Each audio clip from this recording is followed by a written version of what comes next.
ধন্যবাদ। সবাই কেমন আছেন? আমি বুঝাই দিচ্ছি, আপনারা এর ভিতরে অঙ্ক লিখে নেবেন। আমি শুধু বোঝানোর দায়িত্ব বুঝাই দিচ্ছি। যেমন চতুর্ভুজ 2 সেন্টিমিটার বাহু বিশিষ্ট একটি বর্গ অন্তরে অন্তঃস্থ কোণ অঙ্কিত হলো। বৃত্ত দ্বারা বর্গ অনবিত অংশের ক্ষেত্রফল কত? 2 সেন্টিমিটার বাহু বিশিষ্ট 2 সেন্টিমিটার বাহু বিশিষ্ট এই হচ্ছে বর্গ। 2 সেন্টিমিটার বাহু বিশিষ্ট বর্গের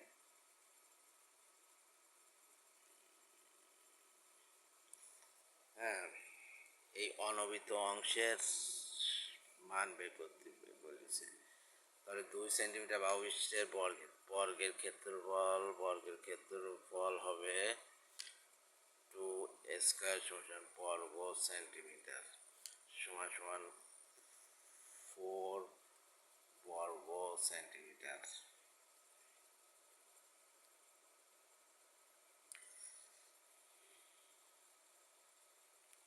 ইংলিশে লিখি 4 সেন্টিমিটার।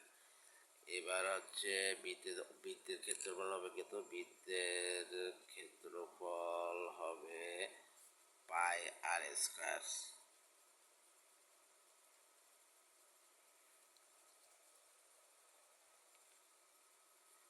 পাই আর স্কয়ার।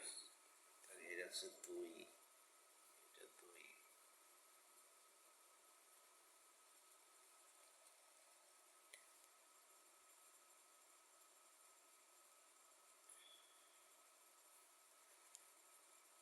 এর কেন্দ্র তাহলে এটা হচ্ছে 1 সেন্টিমিটার, কারণ এই বাহু আর এই আপনার হচ্ছে ধরেন এইটা হচ্ছে 2 সেন্টিমিটার, তাহলে এটা যদি কেন্দ্র থেকে অর্ধেক করেছে তাহলে 1 সেন্টিমিটার হবে।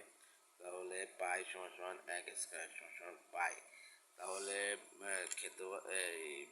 অনবিত অংশের ক্ষেত্রফল, তাহলে বর্গের ক্ষেত্রফল থেকে হচ্ছে বৃত্তের ক্ষেত্রফল বাদ যাবে। তাহলে অনবিত অংশের ক্ষেত্রফল সমান 4 মাইনাস পাই বর্গ সেন্টিমিটার। এই হচ্ছে অ্যান্সার।